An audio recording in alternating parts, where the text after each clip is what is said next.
राधे राधे। आप सबका स्वागत है मेरे यूट्यूब चैनल पे। और मेरा नाम पूजा शर्मा है। मैं हिमाचल प्रदेश के मंडी ज़िला की रहने वाली हूँ।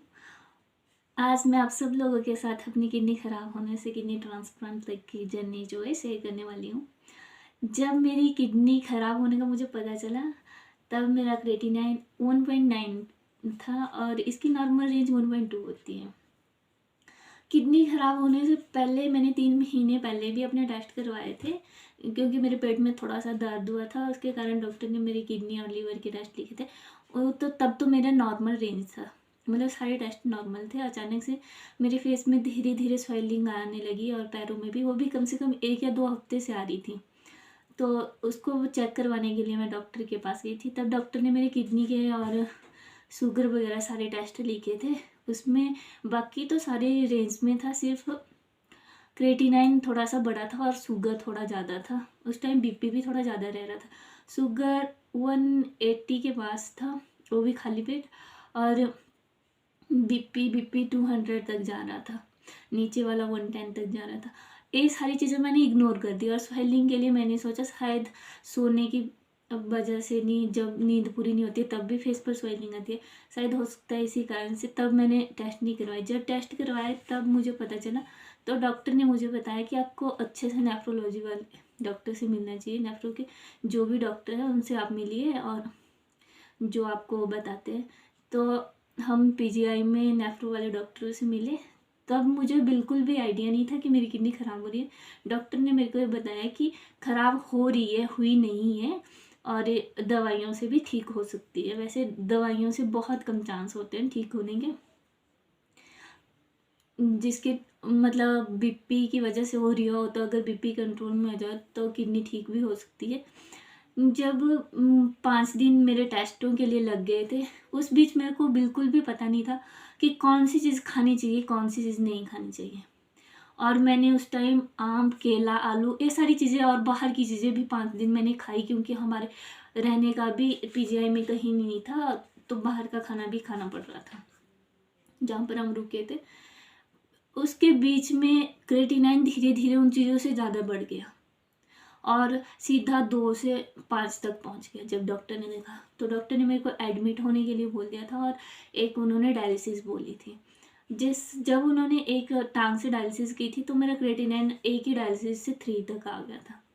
तो उस बीच उन्होंने बायोप्सी करनी थी।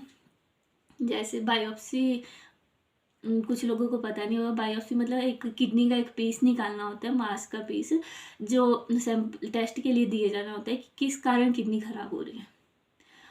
वो होने के बाद मेरे कुछ कॉम्प्लिकेशन आ गई थी।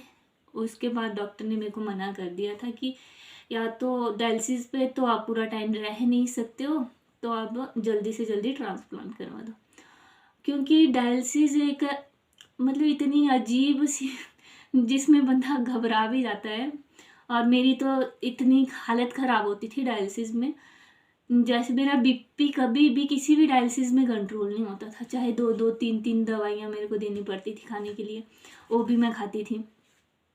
बट उससे बीपी हाई होना और उल्टियाँ, कभी शुगर लेवल इतना लो हो जाता था कि शरीर में कोई भी ताकत नहीं होती थी। और ये सारी चीज़ें देख के मेरी मम्मी का तो था कि ट्रांसप्लांट हम जल्दी से जल्दी करवाएंगे, बट मैं करवाना नहीं चाहती थी।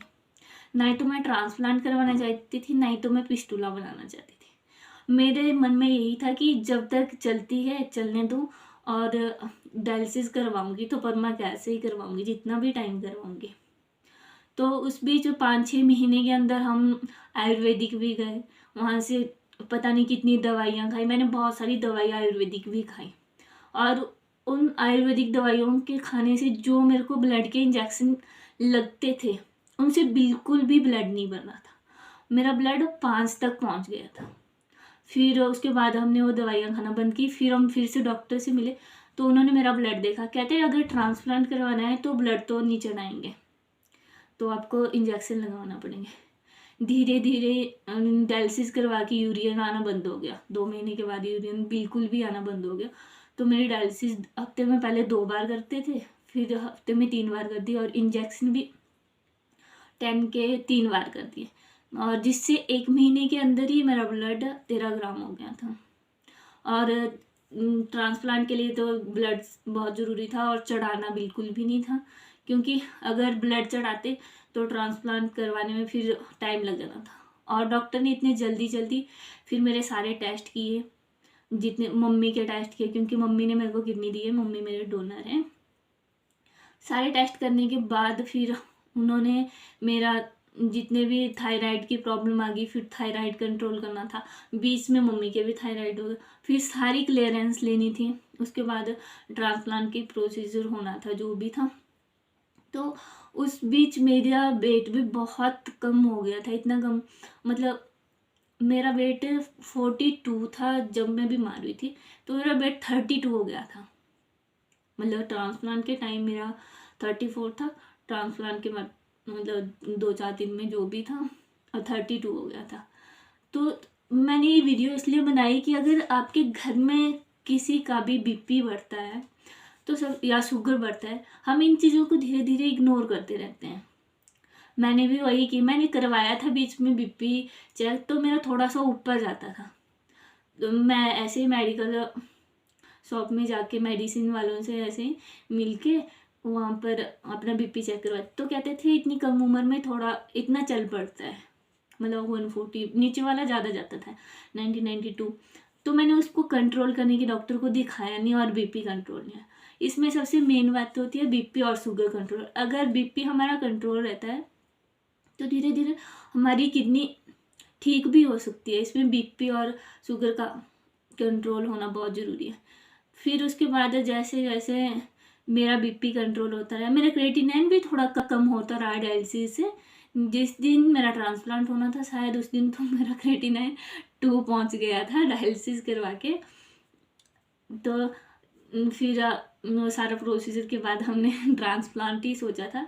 तो अगली वीडियो में मैं आप लोगों को बताऊंगी कि ट्रांसप्लांट के बाद करवाना सही है या नहीं।